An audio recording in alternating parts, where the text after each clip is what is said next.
뒤에 계신 부모님들도 안녕하십니까? 안녕하세요. 한 주간 잘 지냈습니까?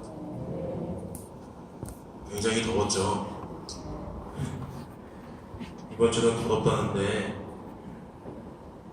한편으로 참 감사한 거는 금요일부터 캠프인데 한 2도 정도 올라가서 34도라고 하더라고요. 그래서 비 걱정은 없는데 밖에서 아이들 할 때 더울 것 같습니다.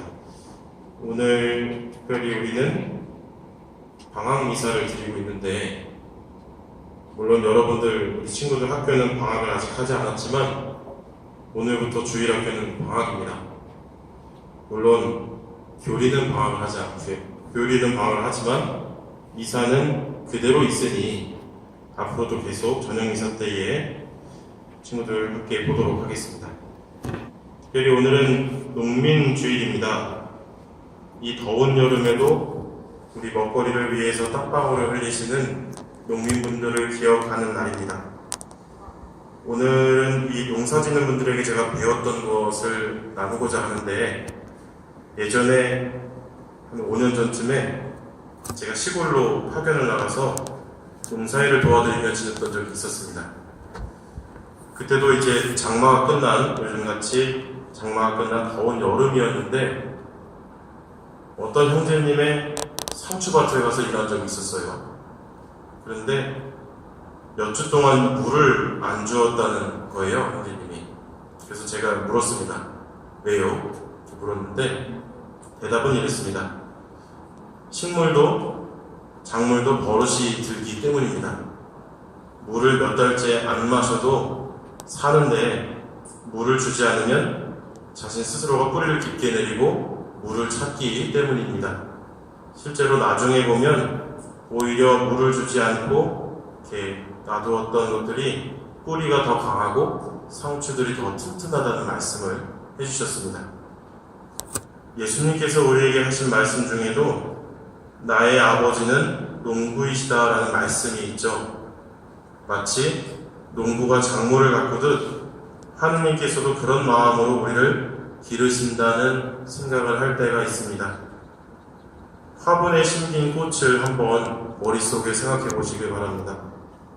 화분에 심긴 꽃은 자신이 스스로 노력하지 않아도 그저 주는 물을 받아먹기만 해도 되죠. 하지만 주는 물이 끊기면 그동안 받아먹기만 하던 화분의 꽃은 물을 찾지 못하고 말라갈 뿐입니다. 반면 들에 핀 야생화는 물이 끊겨도 스스로가 물을 찾으려고 땅을 깊게 하고 계속해서 뿌리를 내리려 노력을 합니다. 여기에 있는 우리 한 사람 한 사람도 화분의 꽃과 같은 사람이 될 수 있고 들에 핀 야생화 같은 사람이 될 수 있습니다. 화분의 꽃과 같은 사람은 평소에는 아무런 문제가 없지만 하느님께서 나에게 물을 주지 않는다 생각을 할 때에는 하느님이 나를 버리셨구나, 하느님이 과연 계신 것일까 하는 마음으로 쉽게 포기하기가 쉽습니다. 하지만 야생화 같은 사람은 똑같이 어려운 상황 속에서도 하느님께서는 나를 도와주실 것이다, 하느님이 내 힘을 믿어주시는구나 라는 마음으로 더욱 단단히 마음을 먹고 힘든 와중에 노력을 합니다. 오늘 함께 읽은 복음에서 파견된 이 12제자도 마찬가지였을 거라고 생각을 합니다. 마치 예수님께서 때로는 사람들에게 환영을 받을 때도 있고 반대로 무시도 당하고 박해를 당할 때가 있었던 것처럼 이 제자들도 똑같이 그럴 때가 있었을 것입니다.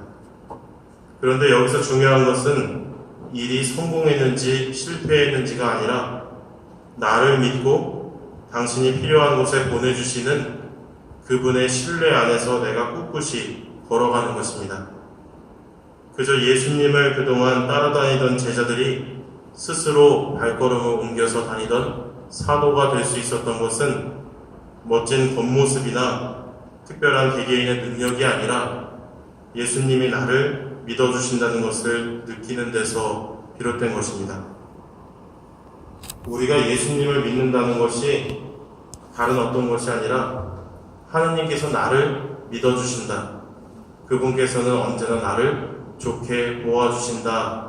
라는 사실을 내가 마음으로 받아들이는 겁니다. 어렵고 힘들 때에도 내가 예수님을 믿고 따르기 전에 그분이 먼저 나를 믿어주시고 나를 위한 길을 마련해 주신다는 마음을 갖고 그런 데서 힘을 얻는 이 한 주간 되길 바라며 미사를 함께 봉헌하겠습니다. 시편 91편의 말씀으로 강론을 마무리하겠습니다. 그가 나를 따르기에 나는 그를 구하여 주고 그가 내 이름을 알기에 나는 그를 드러높이리라. 그가 나를 부르면 나는 그에게 대답하고 환난 가운데 내가 그와 함께 있으리니 내가 그를 해방하여 흡족해 하고 나의 구원을 언제나 그에게 보여주리라. 아멘.